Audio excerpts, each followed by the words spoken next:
All right. Hello, everyone. Welcome to the revenue forecast webinar. And hopefully you guys can hear me just fine. If you have any questions, please do not hesitate to ask. And by the way, my name is Brigitte Hippel. And if I need to slow down, let me know. If I'm going too slow, let me know. We are going to be jumping into a lot of details today. So it's kind of a packed hour of information, and let's go ahead and get started. All right. And again, if you do have any questions, please don't hesitate to let me know. If you have some really detailed questions about why something is not showing up in your forecast or how you want the forecast actually to work for you, and you have some very specific situations, then I would definitely suggest going ahead and setting up a session or a training call with your account manager where they can look at those fine details about what you're needing and how you have your projects, campaigns, opportunities set up in the system. All right, so let's begin. Today's agenda: revenue forecast, and of course that ability to create a financial budget if anybody ever wants to use our financial budget feature. We're going to talk about the purpose of the revenue forecast, setting up and creating those forecasts, there's a lot of setup items in this, and it's very detail specific. So you miss one part and your project may not show up. And then we're going to kind of look at a little bit of the advanced features that are available, some of the different options. I'm not sure I'd call them advanced features as I would just options for the ability to be able to set up these forecasts. We're not going to go into those in detail. I'm going to more kind of mention them as I come across them to say, hey, this is an option that you can do, but I'm not going to spend a lot of time on that. I'm going to really be focusing on just the very typical revenue forecasts. Oh, all right. Just got to notice that you guys can just now see my screen. So hopefully everybody can see my screen, that nobody has any issues hearing me at all. So if you are, please definitely give me a shout out and let me know. In fact, all right. So far, no hands raised, no chats in the box. Oh, Q&A. There we go. Oh, perfect. Thank you for letting me know. I appreciate that. All right, so purpose. Let's kind of talk about the purpose, at least the way that Workamajig sees a revenue forecast. And I feel like I'm a little tongue-tied this morning, and I'm not sure why. I have definitely had my coffee, and I should be raring to go. So forgive me for that.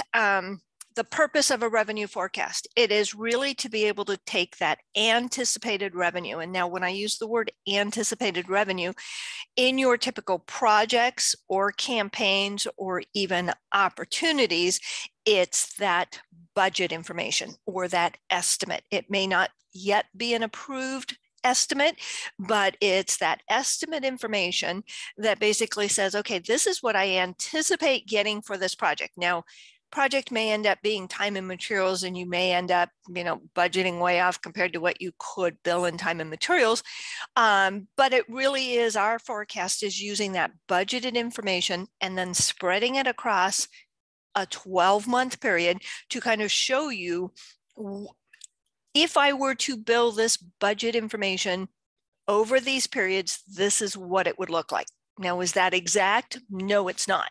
But we're also looking to the future. We're not looking at the past of what did we bill versus our actuals. We're looking at the future to say, okay, I budgeted $50,000 on this project, and I anticipate to bill them in 4 equal amounts over the next 4 months. That's what's going to show up in the forecast. Now, there's a lot of nuances in here based on your billing method. Is it an opportunity? Is it a project? Is it a campaign?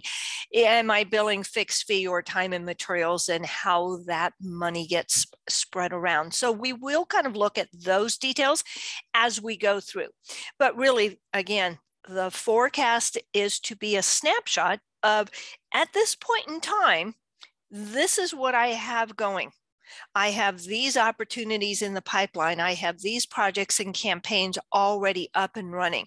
I have some potential projects that are coming up that don't have that signed agreement yet.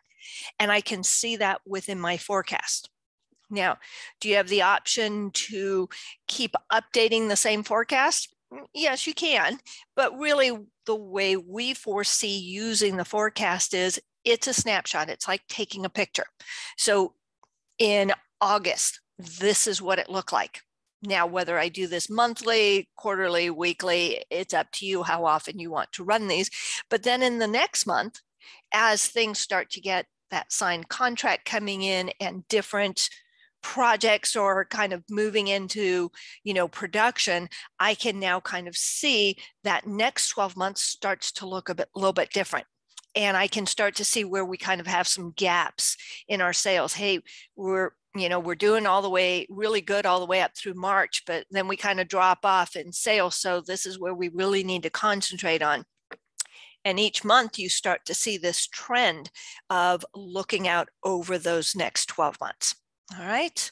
So any questions so far? I know we're right in the beginning of it, but really that is kind of the purpose of that revenue forecast.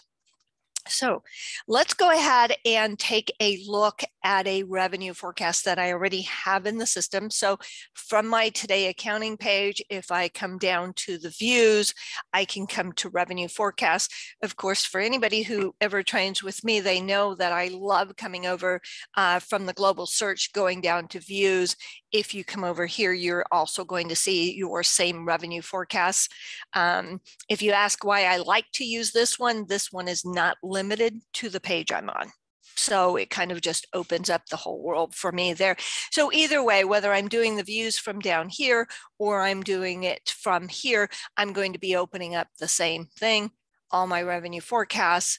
And I think, yep, I've kind of limited it to my specific company that I'm working with. So if I open up a revenue forecast now, what I'm going to do, it might sound odd, but I'm actually going to close it. I'm going to close this page and I'm going to come back to the recent and reopen that forecast that I just had open. And the reason I do that is if you notice it opened up a little bit larger on the page. I didn't have all those other pages behind it. So that's kind of my little trick I do with revenue forecast. Because there is so much information on this page, I want it to open up as big as possible. Now, of course, you have that option, that when you want to go to the recents and you can just hold your Windows key down and then click on the item, and that will actually open up the forecast as a full page where you don't have any pages behind it like this one has. So if we look at this forecast, just to give you an idea of what a revenue forecast looks like, we have these different categories or types as we call them. So I'm going to go ahead and collapse them for now. And then of course, what we're really looking at as we scroll across, we've got our number of months. So as I look at some of these items in here and I look at my projects, it is looking at that budget. So here's my total budget on my projects. And then based on the different criteria on how it spreads that out, my projects, some of them are lasting 6 months, 4 months, 2 months, and then it's taking that budget information over the various months. So now you can see based on how I set these up, how it's going to be showing up in my 12 months of my forecast. Now, if your project lasts longer than that, we do have something called next 12 months. So that's kind of taking anything that's left over that falls outside of that 12 months. And of course, we have anything that might be prior to this period. We actually have a prior period that kind of lumps everything prior to that. We're going to look at all of these columns in much more detail. But for right now, we're just kind of looking at the forecast in the first place, the items that we have in here, how it kind of shapes up under each individual month. And you can kind of start to see this trend where, based on this September revenue forecast, I'm going to be a little bit behind and I don't have much going on for January or February. All right. So where are the months pulling from? Now we're going to definitely look at that in much more detail because it depends on, is this an opportunity? Is it a campaign? Is it a project? If your project is fixed fee, time and materials, do I have a retainer? So each one of them kind of pulls from these months a little bit differently. So based on these different types, and we're definitely going to look at that in more detail. Let's look at the types that we have. Now I keep using that word type. So we've got something in here called approved projects and potential projects. And that's really going to come down to, is my estimate approved or is it not yet approved? I'm still working on it, but I can tag a specific estimate and say, hey, even though I know that this isn't signed yet, I'd like to bring this still into my forecast because I think we have a good chance to bring this in. That's called a potential. And then approved means, yep, I've got this project. We've got an approved estimate. We've moved it into production. Everybody's starting to work on it. And that's kind of that distinction between approved and potential. And again, as we look at these individual items, projects under here, we're going to be able to kind of look at this in more detail. Okay, just trying to show you the different types that we have right now. So we have approved projects and potential projects. We have approved campaigns where you might be billing the campaign budget. And again, I've got that approved estimate at the campaign level versus I have a potential campaign where we haven't quite signed the agreement yet, or they haven't signed the agreement and it's still in the pipeline, but I'd like it included in there because I'd like to be able to see how that kind of affects my anticipated revenue if we are able to get these potentials in. We have, of course, scheduled invoices. Now I have some clients who, have a lot of scheduled invoices, and then I have others who never schedule an invoice, and we'll definitely, again, talk in detail about how all of these are set up. We have opportunities, and then we have retainers. So you have the option when you're creating your revenue forecast, what do you want included? Maybe you say if they're potential, opportunities, potential campaigns, potential projects, don't bring them in. I only want to see what I actually have already going in my pipeline. Or you may create two different revenue forecasts, one that kind of shows everything, including what's in the pipeline, and then one that just shows everything that you currently have for signed agreements and how does that work out. Okay. So this is kind of what this revenue forecast looks like. And of course, as we kind of look at this, most times a lot of people may not be looking at it based on these types, but it's easy for me to explain.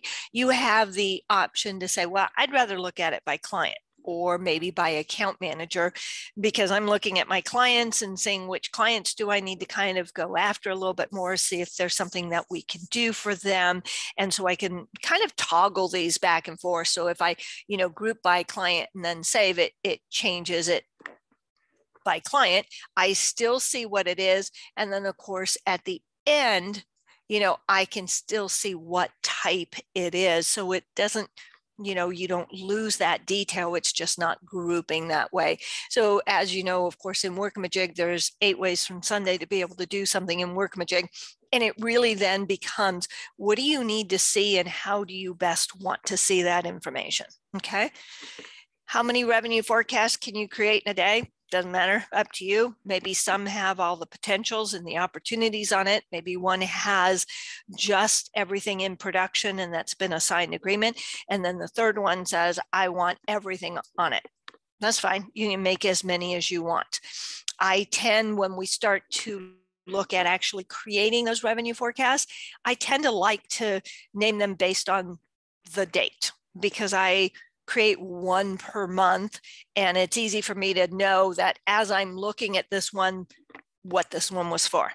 It's starting in September, or August. I created it in September. I went back a month. And so, it's easy kind of for me to recognize based on revenue forecasts, basing it on that name. All right. Any questions so far? Just even understanding the different types that we're going to be talking about in detail, and what you're going to be seeing across here. All right. So let's go ahead and kind of talk about that basic setup information. So if we come over to setup, so this is going to my admin manager, system setup, brings me into account information. If I come down to global lists, I have project status codes. Now, this is what I call the first gatekeeper on whether your projects show up in the revenue forecast. So projects, not campaigns. Now, again, campaigns are going to be a little bit different on the way that they get handled. So each of these different types have their own little requirements to them in order to bring them into the forecast. But probably the most popular, of course, is the project, bringing that project in. So that project status code is the first gatekeeper. There's a field in here that says include in forecast. So if your project is not in a status that says include in forecast, it doesn't matter anything else that you have in that project. If you have the right estimate, it's approved, you have billing schedules or project schedules, and you have everything else set up. If you do not have that project in the correct project status code, that project is not going to show up in your revenue forecast. Okay. So this is where that begins. If we look at approved projects, so we're going to take the easy one first, the one that everybody kind of uses is basic projects. So if we look at a time and material project, or let's look at full labor. So I have this project and it's in a project status code that says to include in the revenue forecast. Great. Made it through the first door. Next, what projects look at is it goes into the project settings and it looks at your billing options and your billing method to determine if I have an approved estimate, how am I going to spread? How am I going to kind of divide that income up, that anticipated income over those next 12 months? So I have an estimate in here. My estimate is approved.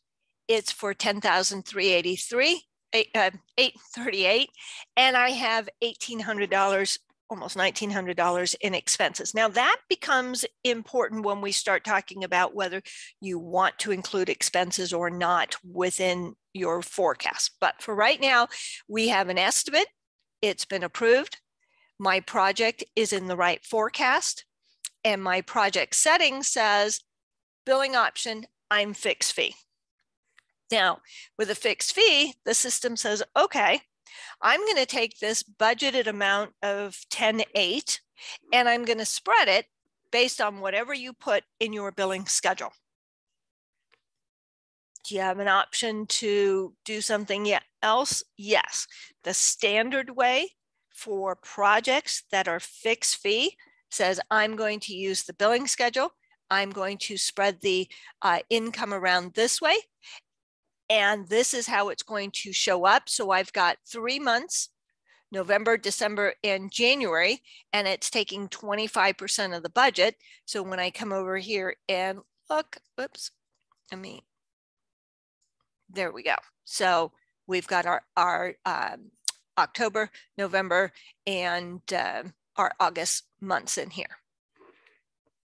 It's pretty simple and it's pretty basic the way it works, but it does have a lot of rules depending on what you're bringing into the forecast. Okay. If we look at a time and material project, so now a time and material project works just a little bit different than that fixed fee. Once again, I'm still in a project status that includes the forecast. I still have an approved estimate. And in this estimate, I have 3,400 in expenses. And again, we'll kind of talk about that afterwards. When I look at my project settings and I look at my billing options, it says I've got a time and materials project. So it's not going to look at a billing schedule because you generally don't create a billing schedule for time and material projects. You say under the project schedule, says if this project starts on November 16th, it's going to be done by the 22nd. It is taking your project schedule rather than a billing schedule for fixed fee. For time and materials, it uses your project schedule and divides the money up, the estimate amount up in your revenue forecast. Now, I know the common question is, I won't generally always bill based on this schedule. I understand that. Again, we're having to choose something to spread this revenue across. Time and material projects, generally get billed once a month, generally. Now, I know that there's a lot of exceptions to the rules. You might do more milestone billing and that type of thing. But generally says, okay, based on my schedule, and based on how I created my budget and how much is going in, maybe we're a little bit top heavy at the beginning of the project and not so much at the end. And so again, how I created my estimate, it's going to be looking at this schedule. And as I look at this time and materials, and we kind of come over, there's my budget. And here it is spread out between, this one's, I've moved the dates, by the way, on my project. So this is an old revenue forecast, and we're going to kind of look at when we create a new revenue forecast, how those came in again. Okay. And we're going to look definitely into detail, because if you notice anything that ever has an underline, meaning you can drill into those numbers. Okay. Now, the last one on approved projects is the ability to be a fixed fee project. Again, project status, I have an approved estimate. When I come into the project status and I come into billing options, I have, again, a fixed fee project, but this one now says my expenses are not included. For those of you who do not do any fixed fee billing, this might be an option that doesn't make sense to you, and that's fine. I have a lot of clients who do fixed fee billing and will use this option. And basically what this is saying is, my estimate is a total of $12,805 with $3,900 in expenses. When I look at the project settings and I have this box checked, then when I look at the billing schedule and I say I'm doing 25% across the board, it's actually taking 25% of just the labor only, because it says, hey, expenses are not included. So I'm not going to include that in that budgeted amount, because I'm going to be billing the actual expenses as they come in. So only use my billing schedule for the labor amount only. Okay. If you have any questions about this, again, you might want to reach out to your account manager to talk about whether this option would be viable for you if you're not currently using it. But that's what this does, is it kind of says, okay, I'm going to do 25% across the board, but only on the labor only. Whereas this fixed fee that did not have that option checked, okay, when you looked at the billing schedule, it did 25% of the total budget, which included the expenses. Where's the toggle and checkbox that indicates that we want project status to include in forecast? Okay, so in your system setup, when you go into your global lists, project status codes, here's my list of project status codes. This is the one that says whether those that are in estimating or production, and again, for my forecast production, those are the ones that will be included in my revenue forecast. If I have something in a completed status or on hold status, it does not get included in my revenue forecast. Okay. All right. So again, when we create a new revenue forecast, we're going to look, because of course my project schedules have been moving since September. So they're kind of shifting the months that they're going to fall in the next time around. Okay. So when we look at approved projects, that's having an approved estimate, being in the right project status codes, and depending on your billing method, how it's going to divide out over those months. Potential project, the big difference here is that, once again, I still need to be in a project status that says include in forecast, but my estimate is not yet approved. Okay.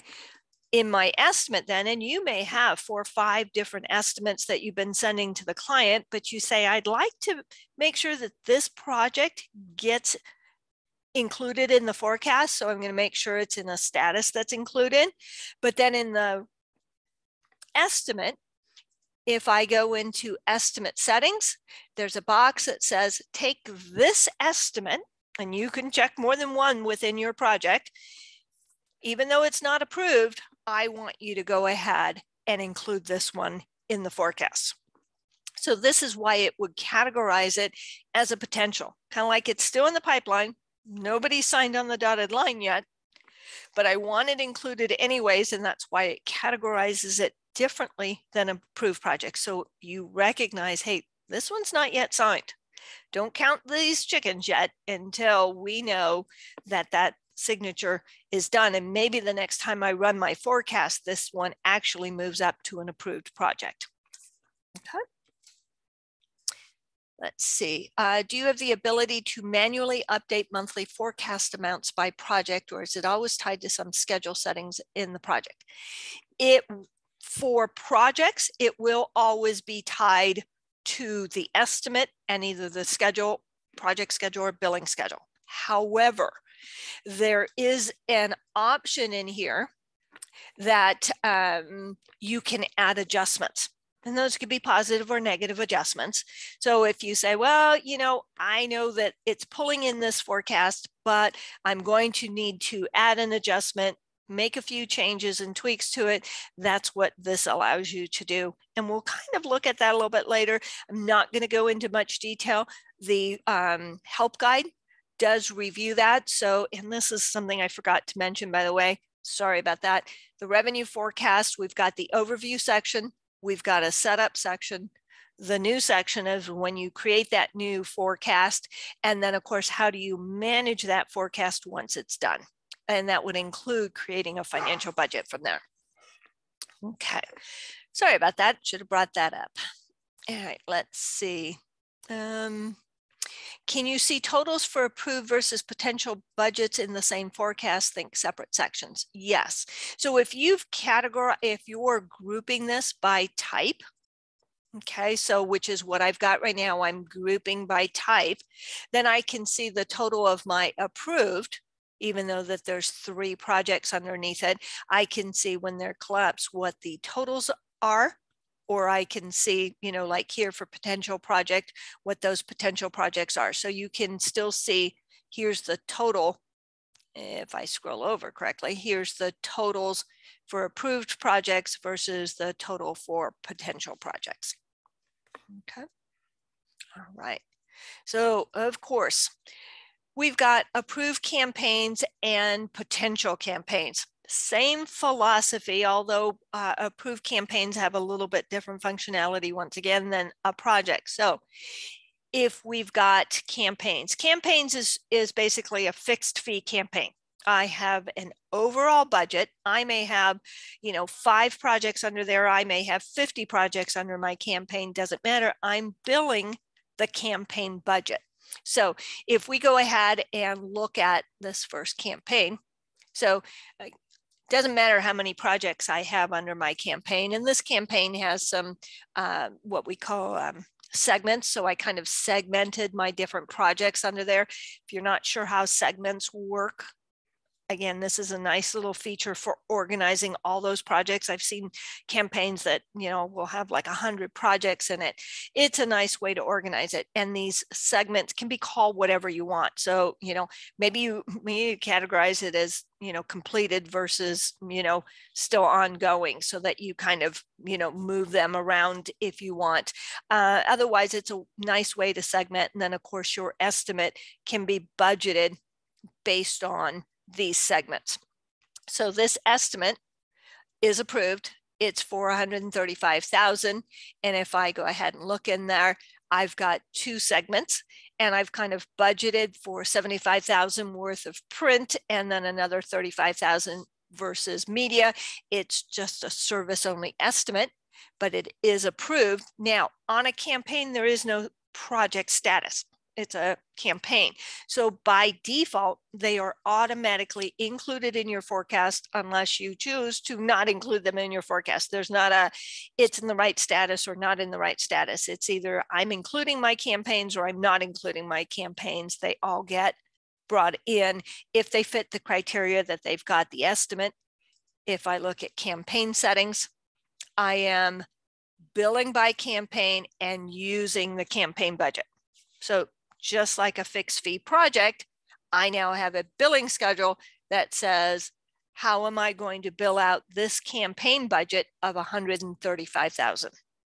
Okay, that's how it would spread the campaign budget in the months within your revenue forecast. All right. This one is very similar to that option again, that I don't want to include the expenses. So here I've got my estimate. Again, my $135,000 estimate, $25,000 of it is expenses. In my campaign settings, I have the, I'm going to use my campaign budget. That's how I'm billing off of that $135,000. However, I've got that same checkbox that fixed fee projects has that says, well, don't include the expenses, because when the actual expenses come in on my projects, I want to bill the actual expenses, and then I only want to bill the budgeted labor. So if we look at the billing schedule, now it's using just the labor only, $25,000, that it's going to be budgeting off of, and it's excluding the expenses, because eventually when I come down to bill, and I'm not sure I would have any extras. So my budget would be, I'm just billing the labor. And then as any extra expenses come in on my projects, I can be billing those actuals. But again, for revenue forecast, it is only going to read then the labor portion of this budget. Okay. All right. Yeah, let's go ahead and close that. So approved campaigns, when we get down to potential campaigns, same exact thing as any of the projects. When I go into the estimate, it's not yet been approved. I have the same button, estimate settings, include this one in my forecast, and it's going to treat it the same way. Okay, and that just makes that distinction between, I haven't signed the contract yet on this potential campaign, so I need you to put it in a different category than my approved.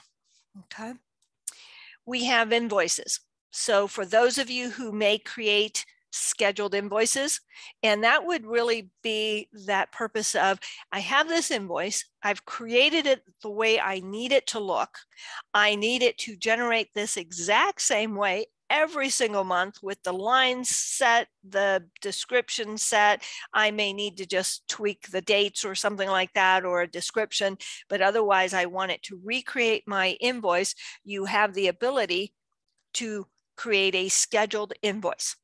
The system says, okay, this is very similar to either fixed fee projects or fixed fee campaigns and retainers, because it's just going to bill the same amount each and every month, because you've set up a schedule on how often it's going to bill this way. I will go ahead and automatically include those in the revenue forecast. Of course, you have the option to say don't include, or it's going to include all your scheduled invoices. Okay. Let's see. What if we pre-bill expenses but do not want to include in the forecast? Yes. So you do have the option to exclude expenses from the forecast. And so when we go to create that revenue forecast, I'll show you all the options that you have for what you want to include and how do you want those expenses handled. Okay. All right. So invoice is really not much different than a retainer, other than, you know, it's harder to track information on it. So of course, if you've got a retainer, it's looking at how long is this going to be running. It's running monthly. How many periods are you running this for? So 0 means I'm running indefinite until the client tells me to stop billing them. I've already ran it for 6 months and I'm doing $2,500 per period. And that's just what's going to show up in the forecast for the number of periods that I'm still running. Okay. Last category that we have, and again, we're going to kind of, when we create that next forecast, we're going to look into these fields a little bit more detail. So the opportunities, there's 2 different kinds of opportunities. And if you have a basic opportunity where the advanced features have not been enabled, okay, you can include that revenue forecast or include it in your revenue forecast if you want, but it's going to be looking at that total revenue, the probability, the forecasted close, and the number of months. If any of these four are not here, excuse me, I have the hiccups. If any of these four are not here, then it's not going to show up in your forecast because it says, I need to know how much. So this is basically in lieu of that estimate. I need to know, now this probability is really looking at not the probability of winning the opportunity, it's the probability of getting this full amount. I think I'm pitching kind of high. It'll probably come in at 20% or 20% lower. So it's going to come in more at 20,000. And then when do you want me to forecast that? And how many months do you think it will take to do this project? Okay, so this is a basic opportunity, shows up on the opportunity type. The others are more where I've got the advanced features. So, or this one is, yes, I've created the advanced features and now I have an estimate. Okay, and I think it's this one. Once again, if I go into the estimate settings, let's see, was it this one? No, which one do I have it in there? I don't know why I have two estimates in here. Okay. Why do I have two? Let's see. Oh, it's for 100,000. Let's see which estimate. So it's oh, it's a campaign opportunity. That's why. Campaign opportunity, it's the total revenue. I've got the number of months, the forecasted close date. And so this is just a campaign similar to a project opportunity, very basic. The last one is if I've actually enabled the advanced features. So if I go into, if I go into the opportunity itself, so this is a regular opportunity where I've done the advanced features. I have an estimate in here. It's not been approved yet. So in the estimate settings, I've gone ahead and told the system, out of all the estimates that I have on this opportunity, I want you to go ahead and include this one in the forecast. Okay. All right. So that's the basic understanding of the different types that we have and how they're going to be created. Okay. Any other questions at this point so far? Okay. So if we go ahead and come over to our Today Accounting page, when we want to create a new revenue forecast, you have this revenue forecast option in here. Okay. You do have some system settings or security rights, I should say, in admin, system setup, in security settings. And if we say forecast, so you've got the ability to edit and review forecasts, and then whether you're viewing forecasts for other people. So this is the add and edit, being able to have that add button on your Today Accounting page. Okay, so you can, of course, add a revenue forecast from here, or the other option is if you're down here, you can scroll all the way down to accounting and you can add a new revenue forecast. Does the same thing on either place that you're adding from. Okay. When we add a new forecast, we've got that title option. And again, I like to use the date, whether I just use, November 2022. Again, it depends on how often you're going to be creating these. You can call them whatever you want, but I have to say, if you've ever got two different forecasts open up in two different tabs, it's kind of nice to be able to just see it based on, the name of the forecast, as opposed to thinking, okay, what was the date parameters of this one versus what was the date parameters of this one. I have multiple geo companies on, so I'm just going to choose my forecast company. my starting year. So you can start this starting January of 2023 if you want. If you know that you already have a lot of things in the pipeline or things, you have long-term projects, you can start this as at one point, at whatever point you want. And then what's your starting month? Do I want to start this going from November forward, or, because usually I would have done this more at the beginning of the period or maybe the end of the month. And so I can determine my starting month. This is where we decide what items or types of things do we want in our forecast. So if you say opportunities or you say campaigns, then it's going to bring in all campaigns. It's just going to look at those. Of course, again, parameter set that you have, estimates and that type of thing. So I've got opportunities, potential projects, approved projects, retainers, invoices, potential campaigns, and approved campaigns. My spread expenses. So for a lot of my clients, they say, my expenses are passed through. I don't want them included. I could say exclude expenses. Then it goes and looks at your estimates and it excludes the expenses that you've set up in those estimates, and it will do the labor only portion of the budget. Okay. There's exceptions to that rule. And we can start talking about if you're a full budget for labor versus do I want to include or exclude expenses on my fixed fee projects. We can look at some of those details, but this would exclude expenses from those budgets in the revenue forecast. Now, if you exclude expenses on your forecast and you change your mind and you want to include them back in, you have to create a new forecast. It will not take them and refresh your entire forecast and say, well, now let me move all the numbers and the months around and the amounts and add them back in. What it will do is if I do any of the other three options where I have expenses included, I can toggle within the forecast and say, well, what if I move them evenly? What if I put them all at the end? What if I move them to the beginning? Or what if I go ahead and exclude? Again, as soon as you exclude them, they're gone from the forecast. You have to run a new forecast if you want to re-add those expenses in there.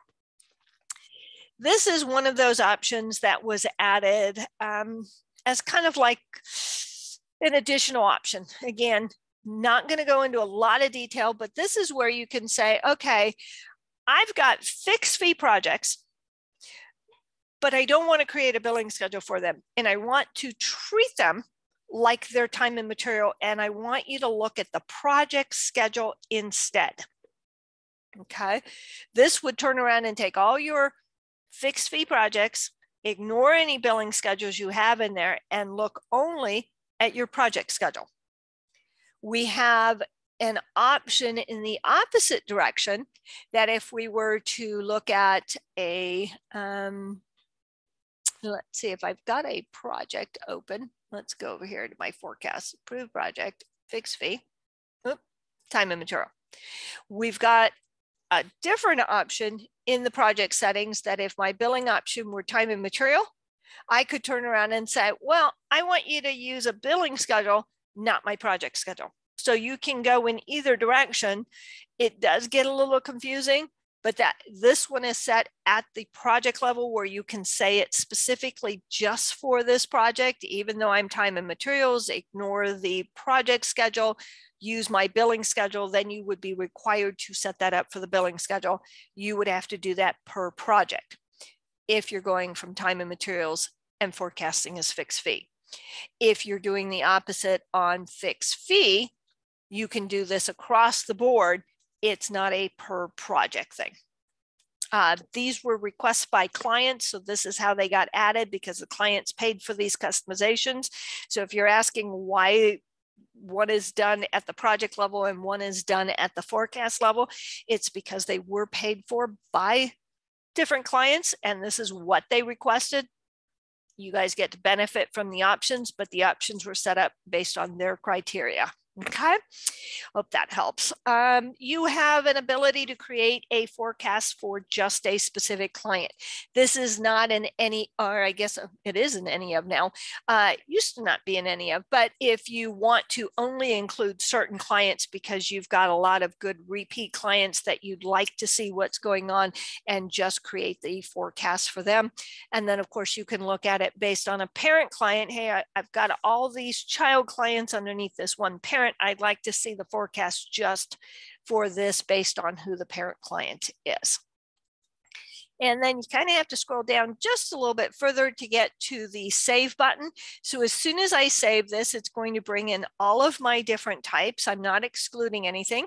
I'm going to go ahead and spread my expenses evenly, and I'm going to go ahead and save.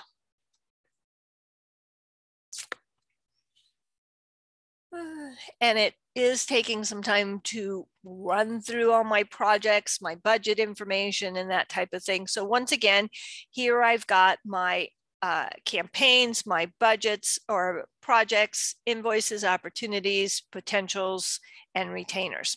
So let's talk about some of the fields that we have across the top.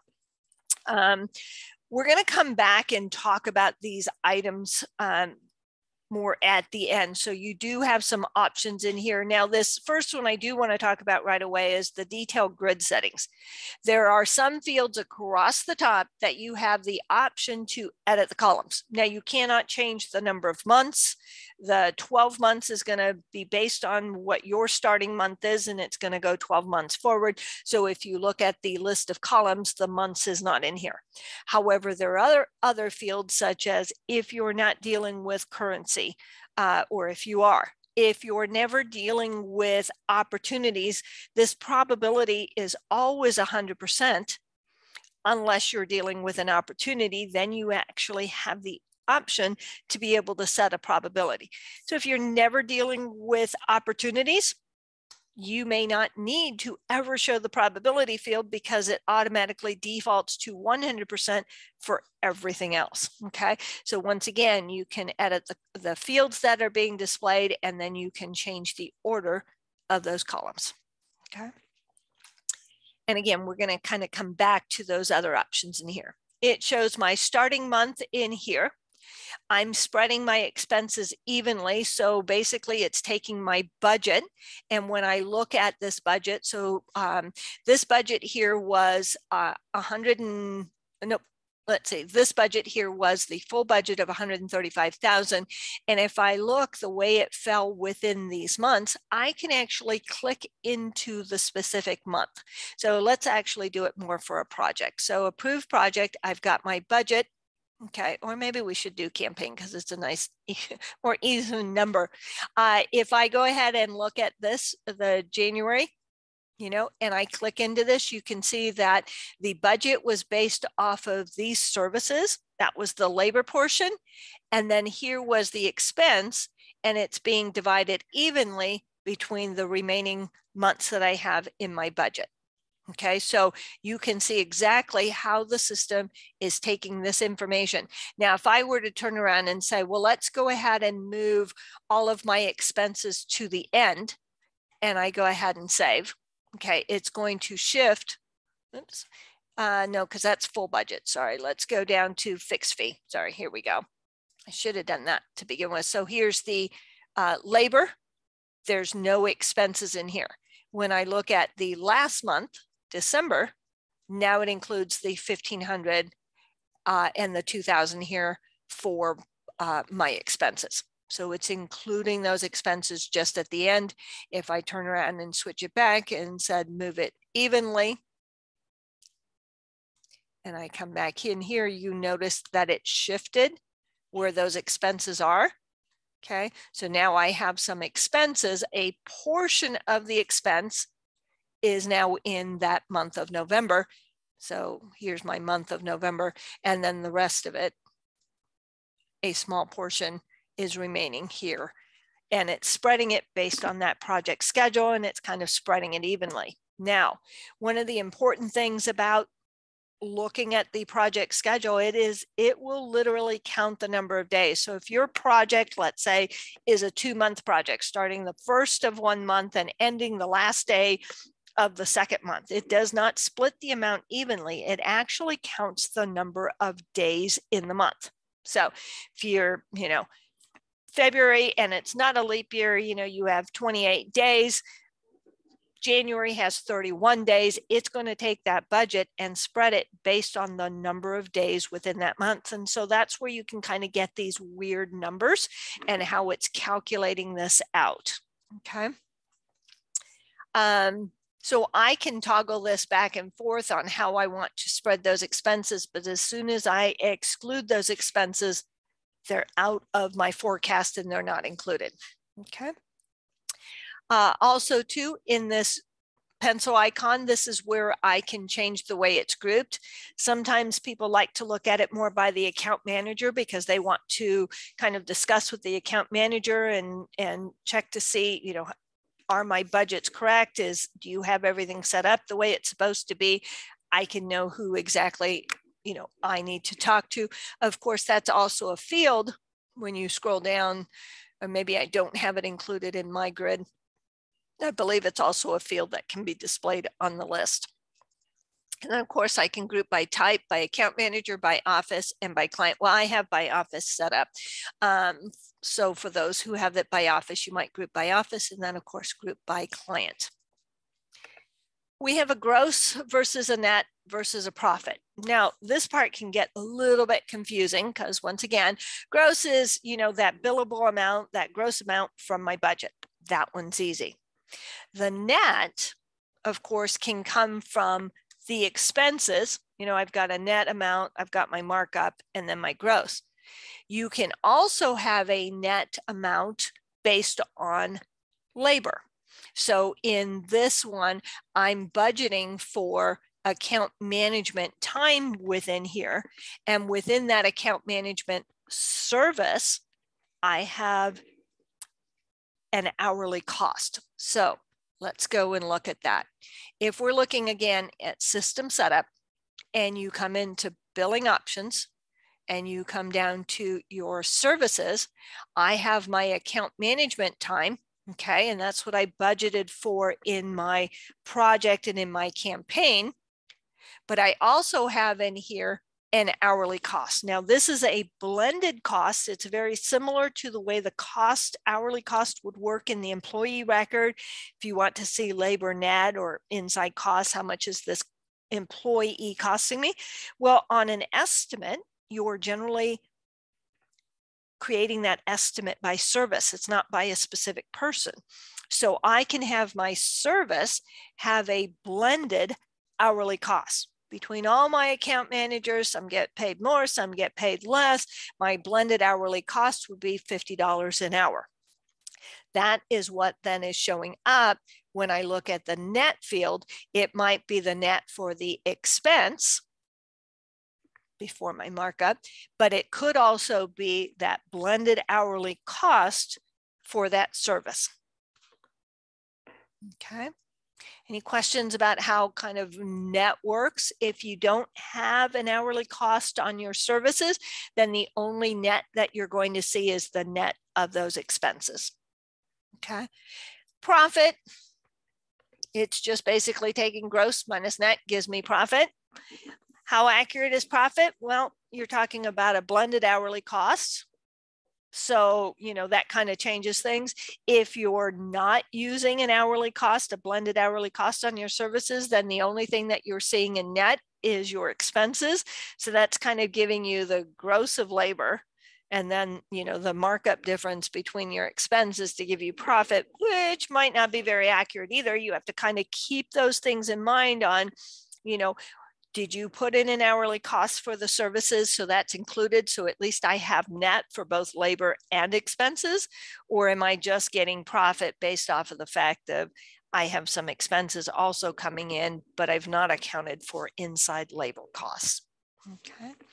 Does that make sense? I know that part for some of my clients who are not using hourly cost in the employee record to begin with, and they're not putting an hourly cost on their services, they kind of never look at net. They're just really looking at gross to say, this is what I could possibly bill out to my client over the next so many months.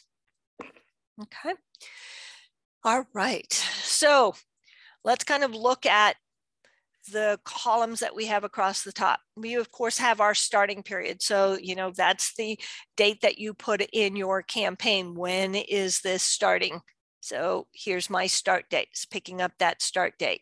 Whether I'm looking at, projects, again, it's the project start date. The invoices, when did that invoice originally start, and so far I'm up to 21 months on this. My opportunities, it's looking at those, that project start date in here. Where is it? Forecasted close date. So it's picking that date up. And then same with campaigns, potentials, and then retainers. When did that retainer start? There's that start date on that retainer.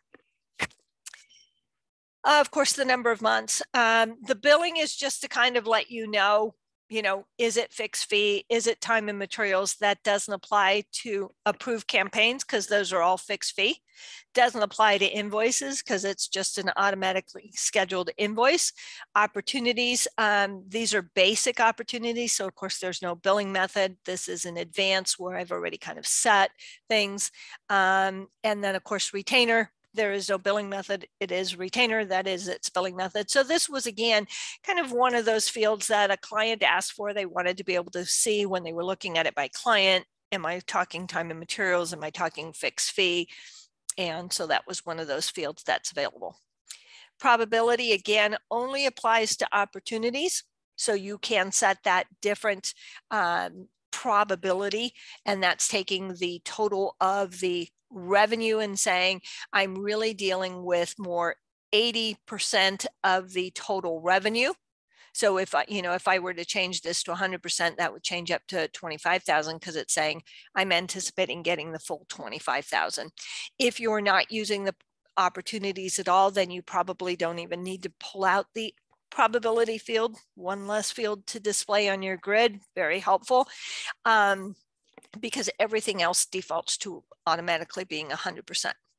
Currency, I do have multi-currency turned on in my system, and I do have the option of being able to do revenue forecasts in different currencies. So I might have different projects that are specifically in Canadian dollars, and I just want to see my revenue forecast in Canadian dollars for my Canadian projects only. I can do that.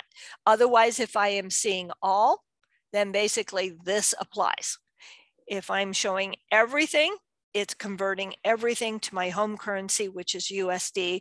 And so all of the amounts are seen in a revalued USD. So even if, let's say, I did have a project that was Canadian dollars and the budget was, 15,000 Canadian dollars, if I'm looking at all, it would actually revalue it and show me it in US dollars. So just a little side note on multi-currency for those who do use it. It is available in the revenue forecast. Of course, the total is the total budget that's being displayed that you have in your estimate. The prior just means that if my project started prior to my starting month of November, it will just total everything that would have showed up before. So for this project here, it actually started back in June, and there was only 1 month on that billing month, and it's showing that as a prior period because it's prior to November, and it would just add all prior months up together. Actual billing has no bearing at all on the month. This is basically just going out and finding out all the revenue invoices, no advance bills. This has nothing to do with advance bills. All the revenue invoices that you would have already done on this project. So that's just kind of saying, hey, this is what I've budgeted for. This is what I've already billed. Now, maybe I already went out and billed November's month. Doesn't matter. I mean, this may reflect November's month, but it would not change this dollar amount at all because all my months are showing is what is in my estimate and my billing schedule or project schedule. Doesn't care whether you already did the billing for that month, so it has no bearing. Okay. And then as I scroll on down, if my projects tend to last longer than a year, it will show up in this. It's again a cumulative. So anything past October of 2023 will show up as a lump sum in the next 12 months. Okay. I have the ability to send this to my account managers to have them review this forecast. But what they're really doing is reviewing the projects and the campaigns to make sure that the budgets and the billing schedules are correct, because this is something you might be taking up to the big bosses or something, and you want to make sure that they have reviewed this. So I can select these and notify, that would send that out. It would show up in the account manager's bell notification, and they would be able to review their projects or their campaigns to make sure it's correct.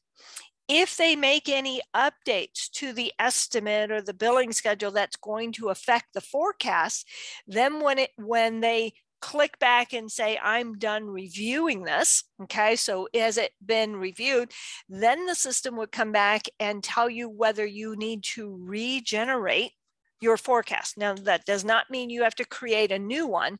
What that really means is, hey, the account manager has reviewed this project and made some changes that's going to affect this forecast.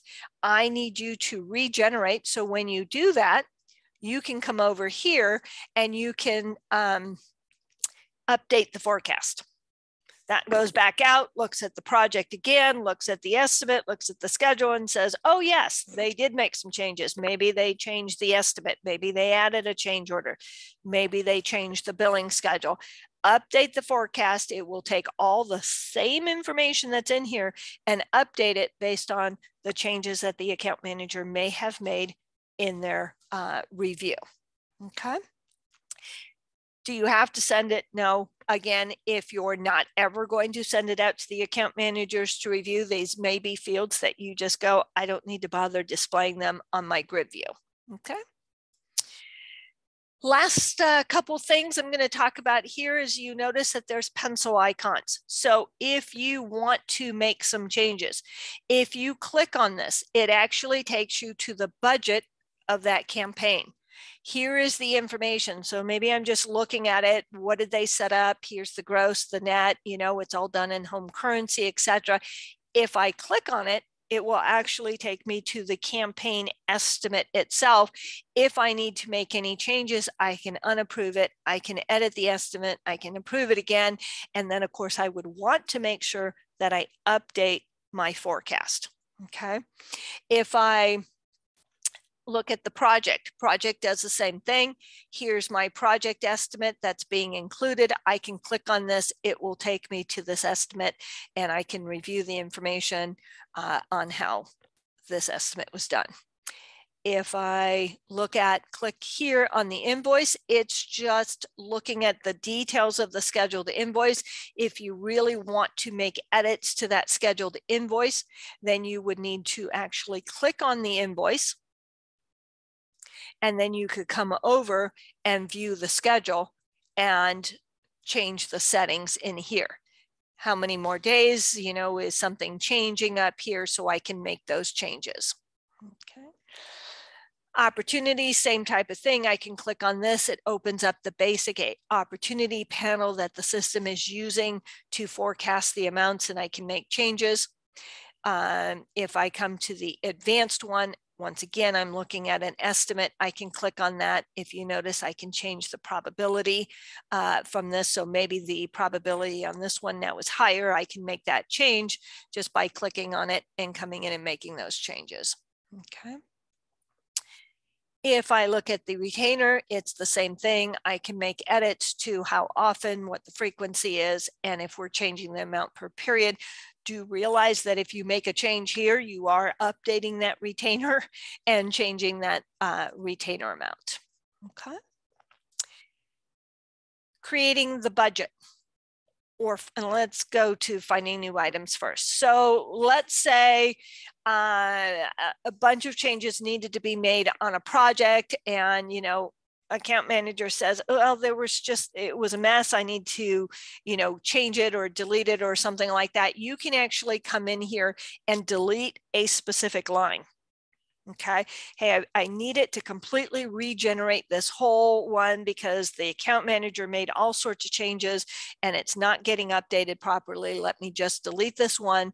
Then I can go back out and say, go find new items, and it goes back through, and maybe I, don't ask it to go find anything else other than maybe that campaign. Bring that campaign in for that specific client, and it will update this forecast. So finding new items is different than just updating the forecast of when something in the budget or the schedule has changed.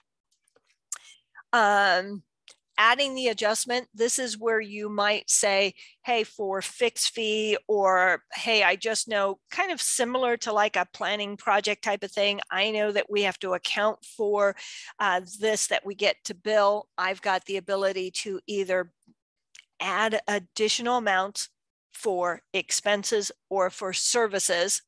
And do I have it for a specific item, for a specific client, and how much is the amount? And it's basically going to add it as a line on your forecast for, maybe additional design services or something that's not accounted for or that you want to edit. You can go ahead and just do a separate line item in here for that. Okay.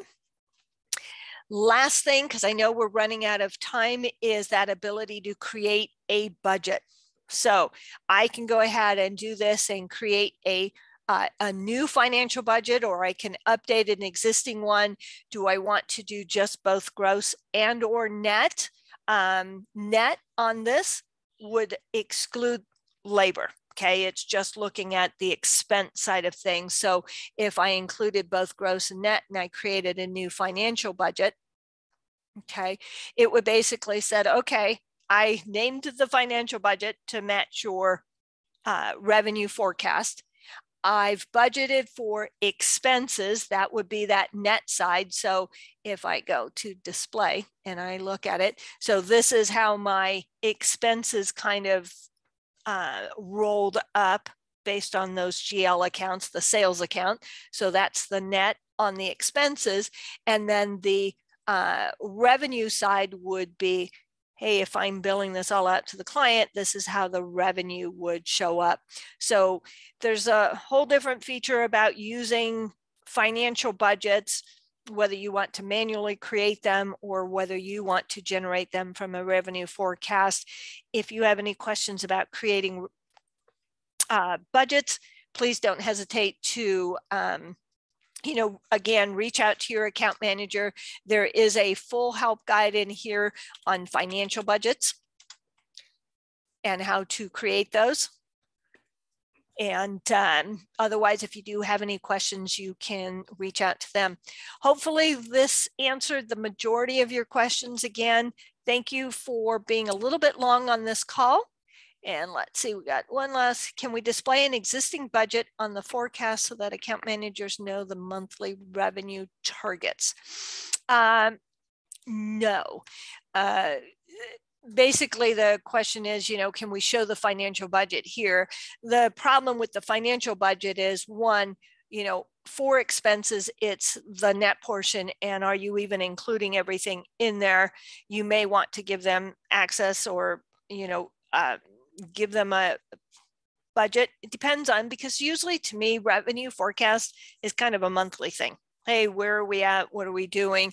And it depends on whether you're really talking the revenue side, the expense side.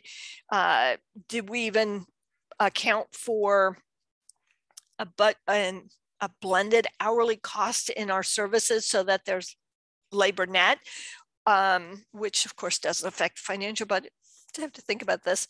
Net, these would be the expense side of things, and you'd really want to, I don't know, I guess it depends on, when you create this revenue forecast, it's doing it by client. So that revenue forecast that I had, or that budget that I had created, and can I not see it? Where's my budget? That budget I created really did it down to the client level.